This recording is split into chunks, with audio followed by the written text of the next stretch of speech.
Sahabat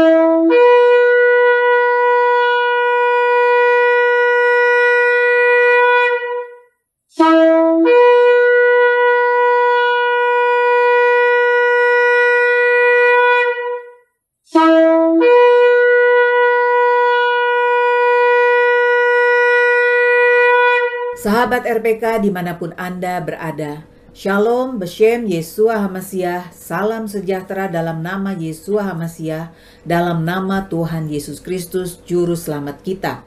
Selamat mengikuti siaran Tekiyah, Telaah Kata Ibrani Alkitabiah bersama Gembala Benyamin Obadiah, Ketua GKMI, Gereja Kehilat Mesianik Indonesia, Jakarta.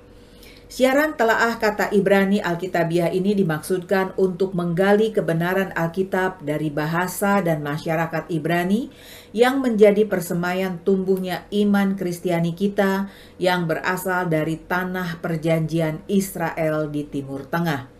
Saudara dapat mengajukan pertanyaan ke 0812-9912-430 untuk mendapatkan jawaban dari perspektif mesianik. Shalom Pak Ben. Shalom Ibu Ira, Shalom sahabat RPK dimanapun Anda berada. Hari ini kita akan membahas kata ahav, kasih. Dalam bahasa Ibrani dieja alef, he, bet. Dibaca ahav. Ahav, kasih, cinta.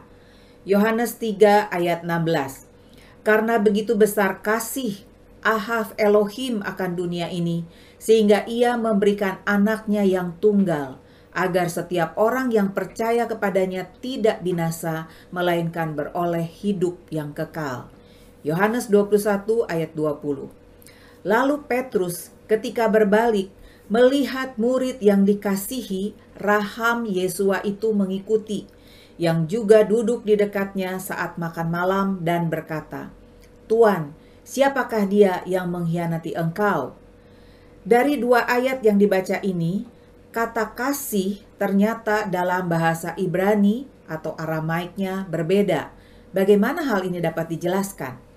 Ya, karena manuskrip Perjanjian Baru yang dipakai umumnya berbahasa Yunani, telinga kita lebih akrab dengan tiga kata kasih atau cinta dalam bahasa Yunani yang mengungkapkan tiga tingkat cinta kasih, yaitu agape, kasih tanpa syarat, Phileo, kasih persaudaraan atau persahabatan, dan eros, cinta erotis. Tetapi ternyata dalam bahasa Ibrani juga memiliki beberapa kata yang berbeda yang diterjemahkan sebagai kasih atau cinta. Pada dasarnya ada 4 kata Ibrani yang bernuansa cinta atau kasih yang diterjemahkan dengan berbagai kata. Yang pertama, ahav dipadankan menjadi kasih. Raham menjadi belas kasih yang lembut atau belas kasihan yang lembut. Ketiga, dodi menjadi kekasih seperti dalam kasih suami dan istri. Dan yang keempat, ra'ah menjadi kasih persaudaraan atau persahabatan. Pemadanan kata-kata Yunani untuk kasih dengan kata-kata Ibrani untuk kasih tidak selalu tepat. Hal ini menimbulkan masalah bagi para penerjemah, karena kasih adalah sentral dalam kitab suci. Septuaginta, terjemahan Torah dalam bahasa Yunani, menggunakan kata agape untuk kata Ibrani ahav. Mungkin agape merupakan kata yang paling dekat dengan ahav dalam bahasa Ibrani, tetapi ini bukan kata yang paling tepat.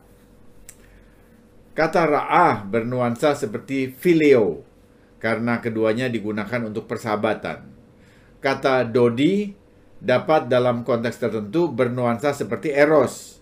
Namun pemadanan ini pun tidak cukup akurat karena terlalu terbatas. Ahav seringkali muncul dalam kasus tidak sesuai dengan agape. Sementara ra'ah meskipun diterjemahkan sebagai persahabatan, juga diterjemahkan sebagai gembala atau shepherd. Juga sebagai gairah yang menghanguskan, seperti yang sering digunakan oleh David untuk mengungkapkan cintanya kepada Tuhan. Anehnya, ra'ah juga digunakan untuk kejahatan, dalam arti di mana seseorang memiliki gairah yang besar untuk sesuatu yang bukan dari Tuhan. Misalnya, hasrat orang untuk menyalahgunakan anggur atau alkohol untuk mabuk. Jadi, tidak pada setiap kasus, ra'a dapat dianggap sebagai padanan setara bagi filio. Kata Ibrani ketiga untuk cinta atau kasih adalah dodi, artinya kekasihku. Salomo menggunakan kata dodi untuk kekasihnya guna mengekspresikan hasrat seksual. Tetapi kata ini tidak harus mengandung nafsu pemuasan diri seperti eros. Kata Ibrani keempat untuk kasih adalah raham, yang sering dinyatakan sebagai cinta romantis atau diterjemahkan sebagai belas kasihan atau belas kasih yang lembut. Ini sering digunakan dalam Tanakh atau kitab suci Ibrani, tapi sering ditemukan dalam Perjanjian Baru Aramaik. Raham Aramaik memiliki ejaan yang sama dan terdengar sama dalam bahasa Ibrani. Apakah Tuhan memiliki favorit dengan berbagai kata kasih itu? Dalam Perjanjian Baru Yunani, kata kasih dalam Yohanes 3 ayat 16 adalah agape. Dalam Pesita, Alkitab Aramaik, kata kasih adalah haf. Dan ini mirip dengan kata Ibrani ahav, yang berarti kasih. Namun di dalam Yohanes 21 ayat 20 yang tadi sudah kita baca, kita melihat tentang murid yang dikasihi Yesus. Bahasa Yunaninya kembali menggunakan kata agape, tetapi Pesita Aramaik menggunakan kata raham, yang sama dengan kata Ibrani raham. Banyak sarjana Alkitab saat ini percaya bahwa Yeshua dan murid-muridnya tidak berbicara bahasa Yunani, melainkan dialek Aramaik Utara atau Galilea Lama. Bahasa Aram sangat sulit untuk diterjemahkan ke bahasa lain. Ada aliran pemikiran yang berkembang bahwa manuskrip asli Injil ditulis dalam bahasa Aram dan kemudian diterjemahkan ke dalam bahasa Yunani sekitar 20 tahun kemudian. Sekalipun jika manuskrip asli dari Injil ditulis dalam bahasa Yunani, Yeshua tetap berbicara dalam bahasa Ibrani Aramaik, sehingga masih perlu diterjemahkan ke bahasa Yunani. Ada manuskrip Aramaik yang usianya lebih awal dari manuskrip Yunani yang hilang sekitar tahun 300 Masehi, yaitu sekitar masa Konstantinus. Jika Yeshua dan murid-muridnya menggunakan dua kata Aramaik yang berbeda untuk kasih, kemungkinannya penulis dan atau penerjemah mengalami kesulitan, sehingga mereka memasukkan dua kata kasih itu ke dalam bahasa Yunani sebagai satu kata saja, yaitu agape. Jadi ketika Yeshua berkata, Elohim begitu mengasihi dunia, Yohanes 3 ayat 16, ia menggunakan dalam bahasa Aram, haf. Tapi ketika Yohanes menulis frasa murid yang dikasihi Yeshua, Yohanes 21 ayat 20, dia menggunakan kata raham. Kedua kata ini berbeda, namun tetap bernuansa kasih. Awalnya, dugaan yang paling logis adalah keduanya merujuk pada dua tingkat kasih. Dan ini berarti bahwa Tuhan mengasihi dunia ini lebih daripada dia mengasihi murid itu. Atau dia mengasihi murid itu lebih daripada dia mengasihi dunia ini. Jadi ada peringkat. Dengan kata lain, kita menghadapi dilema. Apakah ada derajat atau peringkat dalam kasih Tuhan? Benarkah Tuhan mengasihi semua orang, tetapi memiliki favorit? Apakah dia mengasihi Yosef, sang leluhur iman, lebih daripada dia mengasihi saya? Apakah itu yang menyebabkan Yosef menjadi Perdana Menteri Mesir, sementara saya hanya orang biasa? Apakah Tuhan menyintai Mose lebih dari dia menyintai Miriam dan Aharon? Itukah sebabnya ia berbicara tatap muka dengan Mose, tetapi tidak dengan Aharon dan Miriam? Perhatikan, Yohanes 21 ayat 20 tidak hanya mengatakan murid yang dikasihi Yeshua, tetapi murid yang dikasihi Yeshua mengikuti. Dalam bahasa Yunani dan Aramaik, frasa ini lebih tepat diterjemahkan sebagai murid yang dikasihi Yeshua yang mengikuti dia. Tadi dikatakan ada perbedaan antara haf atau ahaf dengan raham. Bagaimana perbedaannya? Perbedaan utama antara kasih haf dalam frasa karena Tuhan mengasihi dunia, Yohanes 3:16, dan kasih raham dalam frasa murid yang dikasihi Yesua, Yohanes 21 ayat 20, ialah kasih Hav merupakan kasih yang belum tentu dibalas. Hav berbicara tentang kasih yang mengalir hanya dari satu pihak kepada pihak lain dan tidak selalu lengkap. Kasih itu disebut lengkap bila kasih itu berbalas. Sebaliknya, raham adalah kasih yang lengkap, artinya kasih yang berbalas. Kasih bisa sangat sepi dan menyakitkan bila tidak berbalas. Misalnya, bila seorang gadis remaja sangat menggandrungi bintang penyanyi top, tetapi sang bintang tidak mengenal gadis itu, bahkan tidak peduli sama sekali kepadanya, gadis itu bisa merasa tertekan, sedih, bahkan patah hati. Namun ia tetap dapat mengasihi sang bintang dengan kasih Hav, ahava. Tetapi jika bintang penyanyi itu melihat ke mata gadis itu dan berkata, "Aku menyintaimu," maka ia akan serasa melayang ke awan-awan. Burung-burung berkicau dan bunga-bunga terlihat indah merekah. Kasih Hav, ahava dapat tetap ada, sekalipun tidak berbalas. Namun kasih Hav tidak dapat bernyanyi sampai itu berbalas. Sebagai gembala, saya melakukan banyak pemberkatan nikah, dan saya selalu senang melihat kasih Hav berubah menjadi raham saat sesudah kedua mempelai mengucapkan janji nikah dan meminum anggur. Lalu saya mengucapkan kata-kata, "Dengan ini, sekarang saya menyatakan kalian sebagai suami dan istri." Pada saat itu, pasangan itu atau di dalam pasangan itu muncul suatu kenyataan bahwa sekarang mereka sudah menjadi suami dan istri, dan karena itu dapat menyatakan kepada dunia bahwa mereka saling menyintai dan berkomitmen untuk hidup satu sama lain. Dengan pernyataan itu, masing-masing menyadari bahwa masing-masing bukan saja menyintai, tetapi juga dicintai. Inilah raham, kasih yang berbalas, saling mengasihi. Indahnya kasih raham, mencintai dan dicintai. Tetapi bagaimana keadaan Hav atau ahava dalam Yohanes 3 ayat 16? Karena demikian Bapa mengasihi Hav, ahava isi dunia ini. Perhatikan, Tuhan menyintai dunia, tetapi dunia tidak membalas cintanya. Saat kita menyintai Dia sebagai balasan, kasihnya menjadi lengkap. Ketika kita mengasihi Dia sebagai balasan, Dia dapat bersukacita atas kita dengan bernyanyi. Zefanya 3 ayat 17. Adonai Elohimu ada di antaramu sebagai pahlawan yang memberi kemenangan. Ia bergirang karena engkau dengan sukacita. Ia membaharui engkau dalam kasihnya. Ahavto. Ia bernyanyi karena engkau dengan sorak-sorai. Ya, Dia bersorak-sorai, bersukacita karena kasih dari umatnya kepada Dia. Keselamatan bukan hanya tentang diselamatkan dan pergi ke surga. Itu masih dilihat dari kepentingan sepihak saja.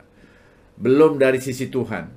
Keselamatan yang lengkap adalah tentang melengkapi kasih yang Tuhan limpahkan pada kita, dengan membawa perayaan sukacita ke dalam hatinya yang telah mengasihi kita lebih dulu, bahkan ketika kita masih berdosa.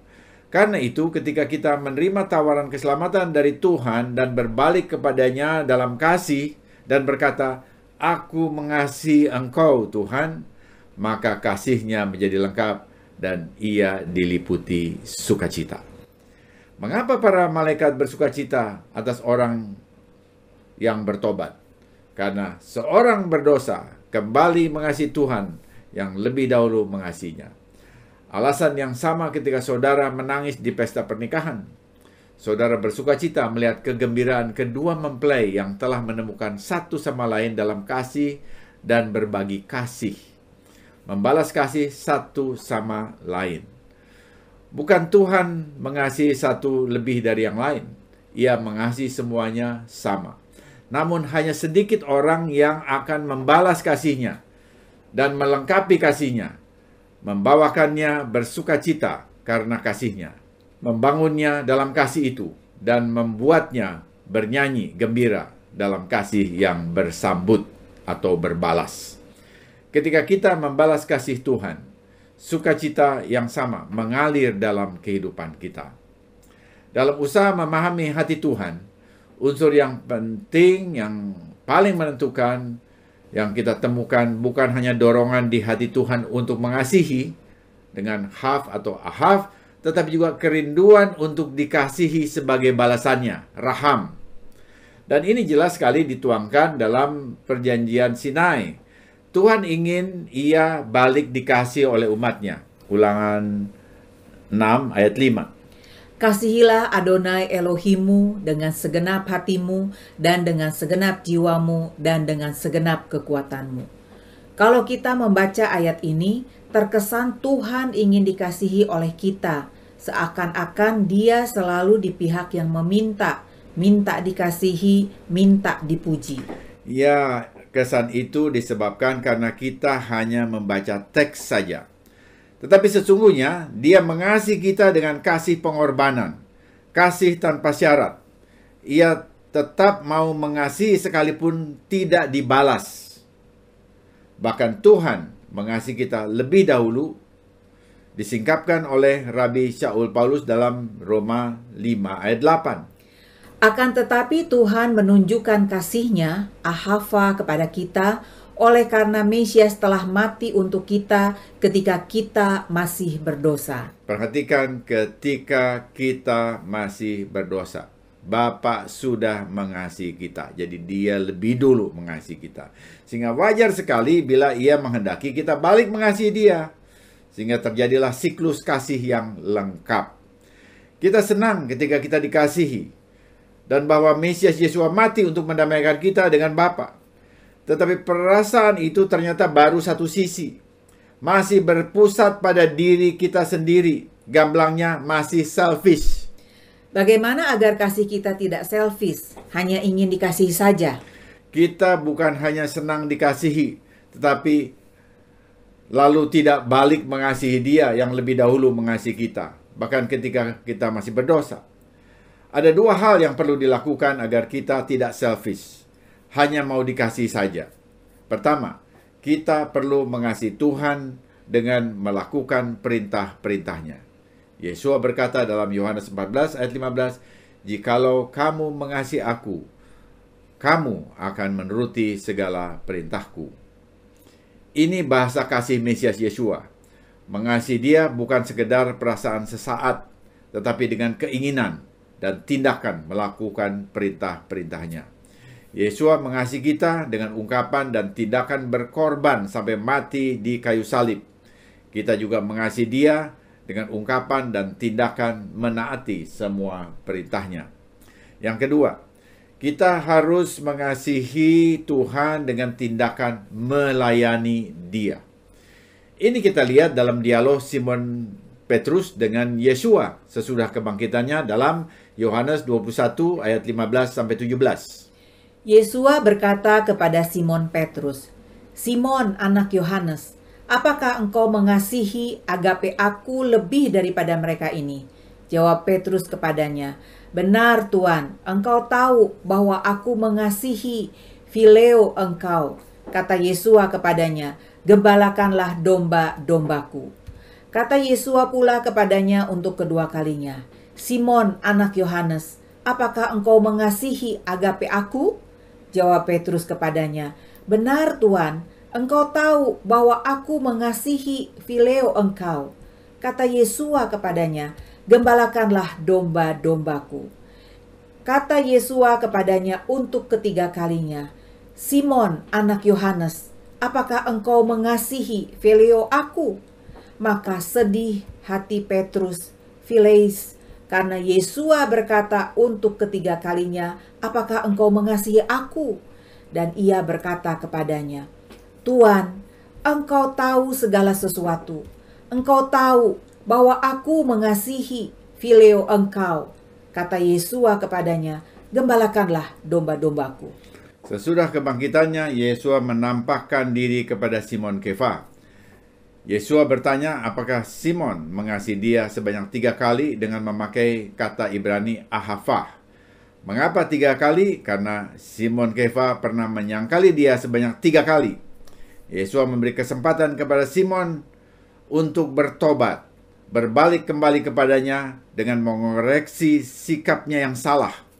Pertanyaan ini dijawab oleh Petrus dengan Ibrani ahaftika, aku mengasihimu. Di dalam bahasa Yunani, Yesua bertanya dengan kata kasih agape sebanyak 2 kali dan sekali dalam kasih filio. Sementara Simon menjawab selalu dengan kasih filio. Kita lihat baru pada pertanyaan yang ketiga, Yesua memakai kasih filio dan dijawab oleh Petrus juga dengan kata kasih filio yang sama. Nah, tetapi kita juga lihat di sini perlu diperhatikan ada tanggapan Yesua terhadap pengakuan Simon. Ketika dia mengatakan aku mengasihi engkau, maka dia mengatakan gembalakanlah domba-dombaku. Yesua adalah gembala Israel dan ia minta para muridnya menggembalakan, memimpin dan merawat umatnya. Mengasihi Yesua berarti mengikuti perintahnya dengan melayani dia. Orang yang mengasihi Yesua akan melayani dia. Bagaimana cara melayani Yesua? Dengan memelihara persatuan dalam komunitas murid Yesua, menguatkan orang yang lemah iman, menjangkau yang memisahkan diri, dan membangun iman sesama, membangun keperluan sesama orang percaya, membantu segala keperluan sesama orang percaya. Luar biasa. Sering kita berpikir satu sisi, bahkan selfish, memikirkan diri sendiri saja, dengan merasa senang ketika dikatakan Tuhan mengasihi kita, tetapi kita lupa membalas kasih-Nya dengan mentaati perintah-perintah-Nya, termasuk melayani Dia di tengah komunitas orang percaya. Semoga siaran ini menjadi berkat bagi saudara. Informasi bagi saudara, ibadah Syabat Mesianik GKMI disiarkan secara live streaming di YouTube setiap hari Sabtu jam 10 sampai selesai. Dokumentasi siaran Tekiah dapat didengar di YouTube.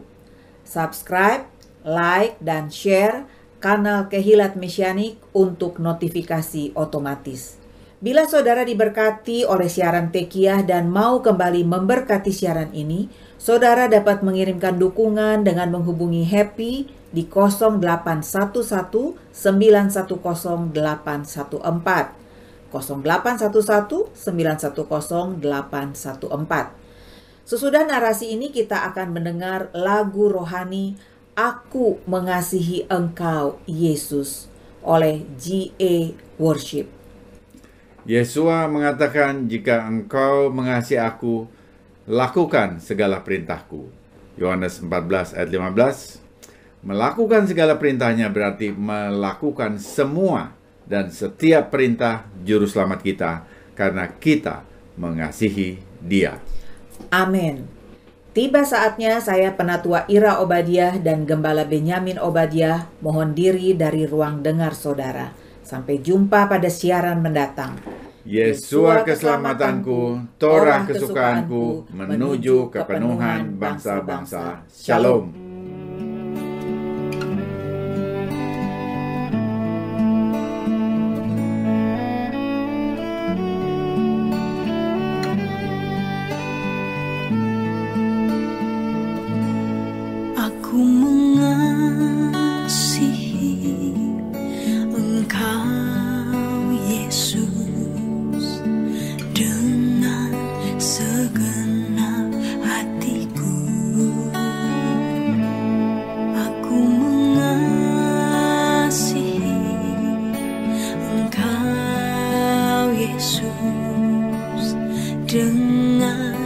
segenap jiwaku,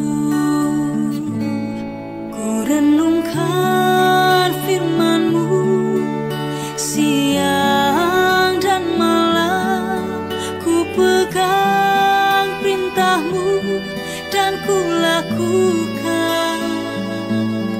Engkau tahu ya Tuhan,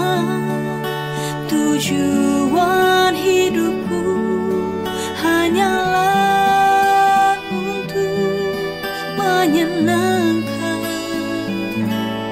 hatimu.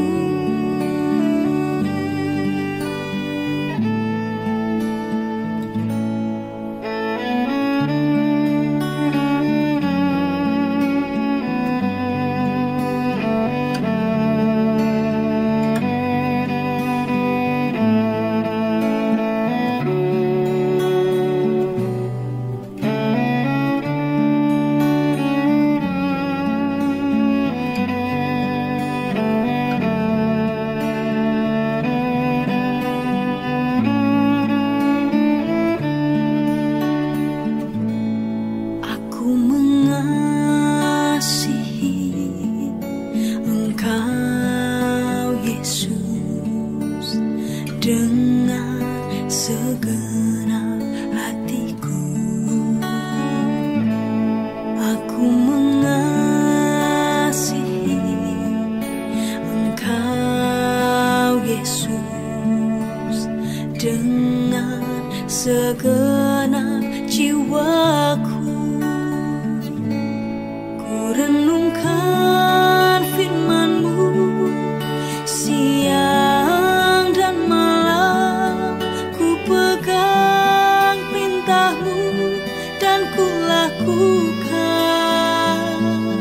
Engkau tahu ya Tuhan, tujuan hidupku hanyalah untuk menyenangkan hatimu.